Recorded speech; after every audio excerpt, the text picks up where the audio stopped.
After spending 28 years in my corporate life, the life I am enjoying for the last almost 2 years is wonderful. I was very clear in one thing: I'll do chemical free farming.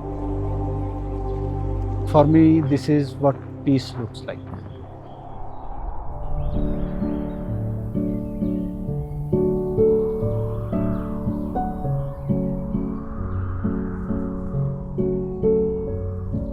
I was a 9 to 5 employee during my career, and in 2024 I took volunteer retirement from LIC of India and went into farming. Today I grow apples, kiwis, walnut, hazelnut, apricots, and I have a cottage at Old Manali. And for me, this is what peace looks like.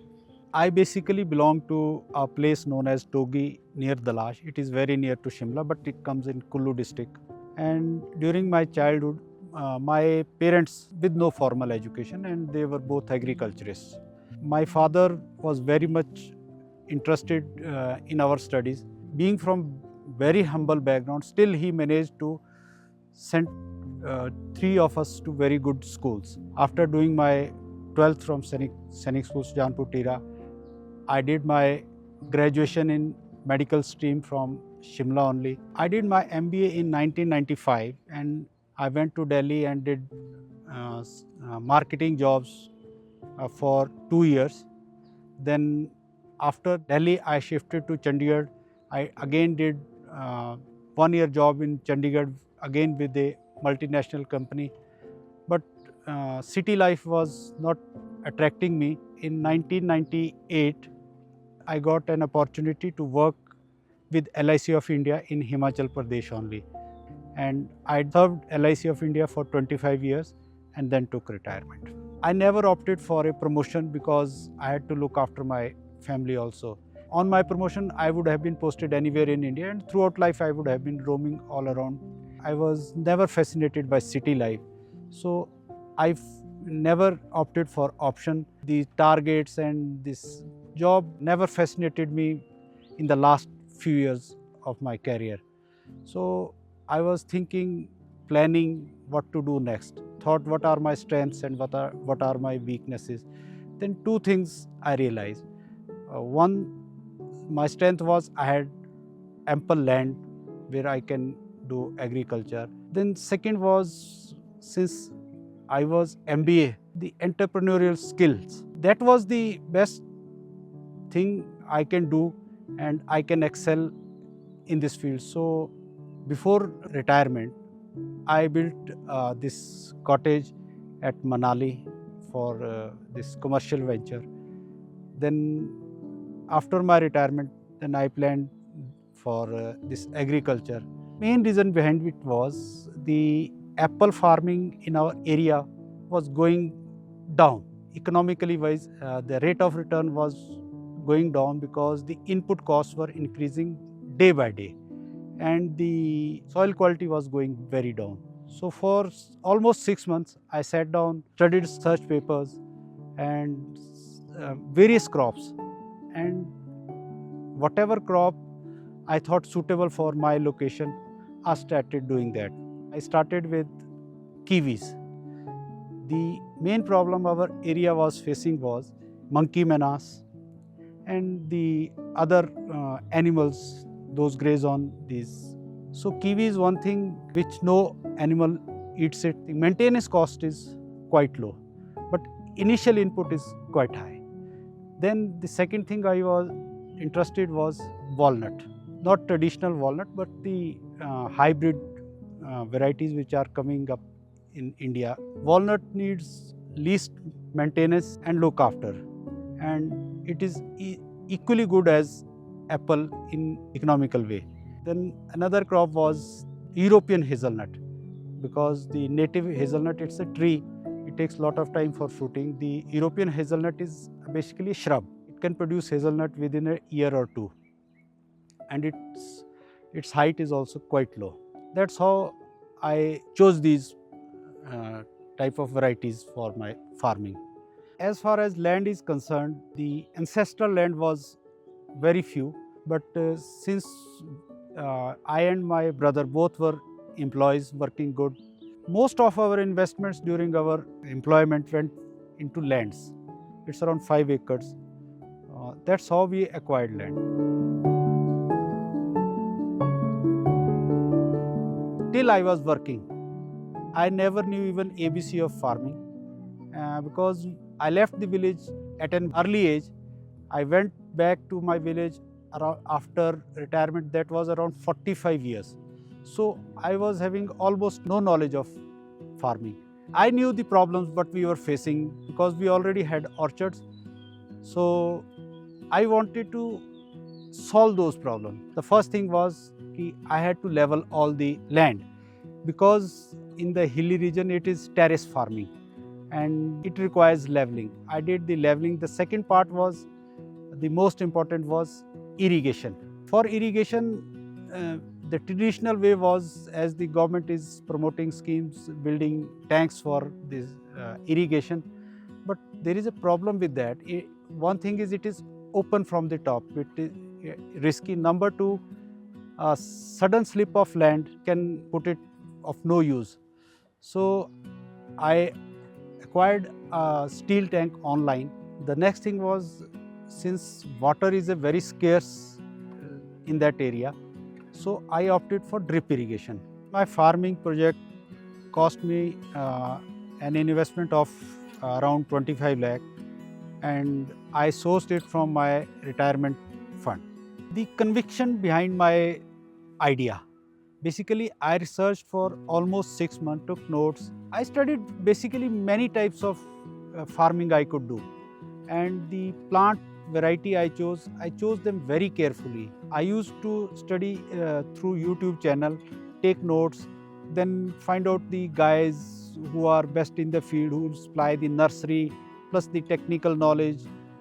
For every type of plant, I know at least 3 or 4 best persons in India. For walnut, I was going through the YouTube channel of one of the best. He is known as the Walnut Man of India, in fact. And I was not very sure whether it's true or not. I went all the way to Kishtwar. In fact, there is 3 hours more journey from Kishtwar onwards.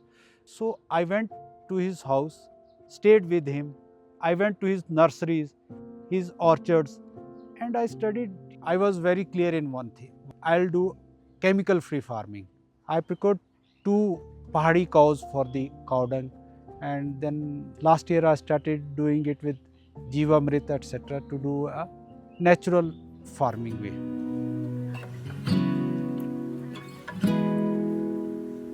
I was very sure I won't find much help because you cannot teach the laborers the fine things. So I had to learn it myself and do it myself. The basics of these crops, you need to know 2 things. First thing is pruning, another one is grafting. Pruning is all the extra growth that has to be removed over the years to gain good yield and good quality of fruit. It's not quantity now. Quantity days are gone. You need quality fruit. That I learned this way. And the second part is grafting. Whatever plant you see which is giving good fruit, particular color and ripening time, so when you get a stick from that, it is called sign. You have to graft that on the basic plant. Then you get exactly 100% qualities of that particular plant on which it is grafted. Since all these plants, they require 3, 4, 5 years to give you fruits. So how to sustain the labor on the field for 3, 4 years? It's a very tough task. So then I learned, I started intercropping. Last year it failed miserably. It was not due to poor technique or something else. It was due to the weather. All the intercropping was of these creepers like bitter gourd, bottle gourd, then cucumber. But last year it rained very heavily and all creeper crops failed. I could manage around 1 lakh and I was expecting around 5 to 7 lakhs so that I can pay my labor from that crop. And this year I am doing garlic farming on the same piece of land. And this year it's good. I hope to again earn 3 to 4 lakhs from garlic. Last year I had peas also. Peas give the plants good nitrogen, and nitrogen gives you good vegetative growth. After a month I am going for something known as rajma in Hindi, or kidney beans. So this time I am going for 2 acres. So this way I maintain the soil fertility also, and can pay off my labor costs also.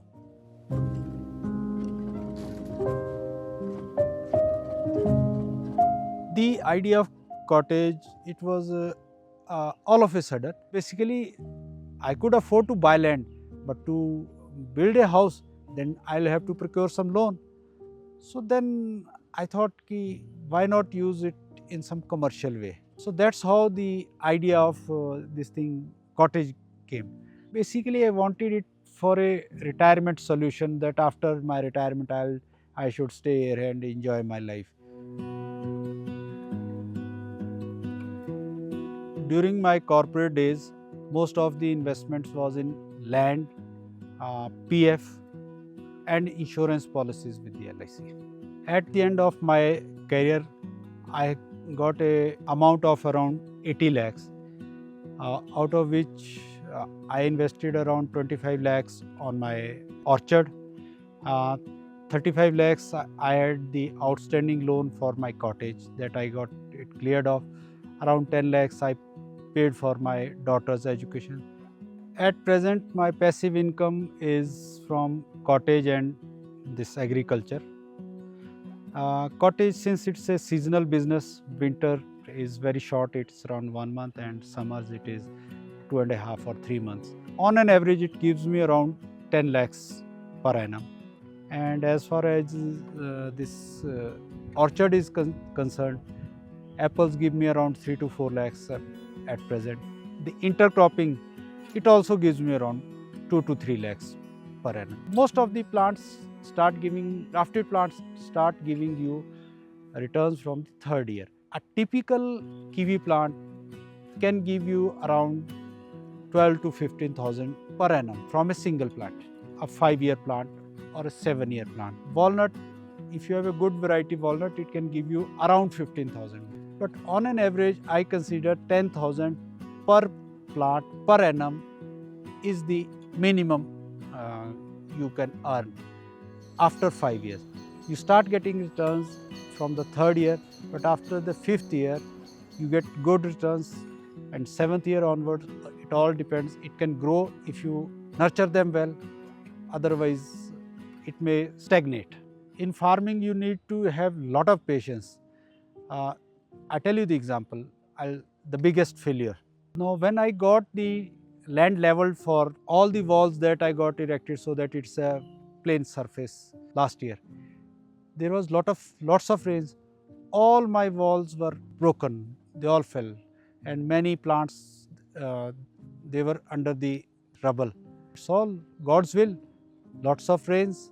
Nature is the biggest thing. So nature will not always help you.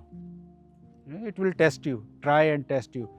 So anyone who wants to venture into this field, my suggestion would be, don't go for a single crop. Have 2, 3, 4 types of crops, because if 1 or 2 fails, you have something to bank upon.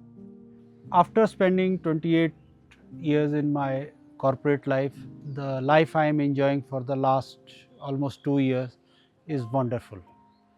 I love being in nature. Now there are no Sundays, no Mondays. I work almost every day a week because I enjoy it. Success for me has different meanings in different stages of my life. Initially, because I came from a very humble background, earning money was success. But I realized it sooner than most of the people that money is not success. 6.5 years before my retirement, I opted for this thing because I wanted to have a peaceful and calm life. I wanted to help my society also because Apple was not giving them good returns and they were into the debt trap. So I wanted to show them a way to come out this way. I think, the first one to use weed mats in my area or in my village. So they were very curious, what's this thing? I just told them it will reduce your labor cost. When you use weed mat, you need not take out the weeds from under the plants. They thought irrigation is a process where you require lot of water. I showed them the drip irrigation. It's within your limit also. It's not that costly. Hazelnut. Uh, they were not aware of these plants, or if they knew, they never knew how to grow and what's the yield. Basically, what's the commerce behind it? They never knew. When I told them this is the commerce and input cost is very low. Now people are changing. They have started using weed mats. Almost I have distributed around 250 walnut plants in my village. It's a small village. I love helping people, giving them advice, and I love my plants. This is what I wanted in my life.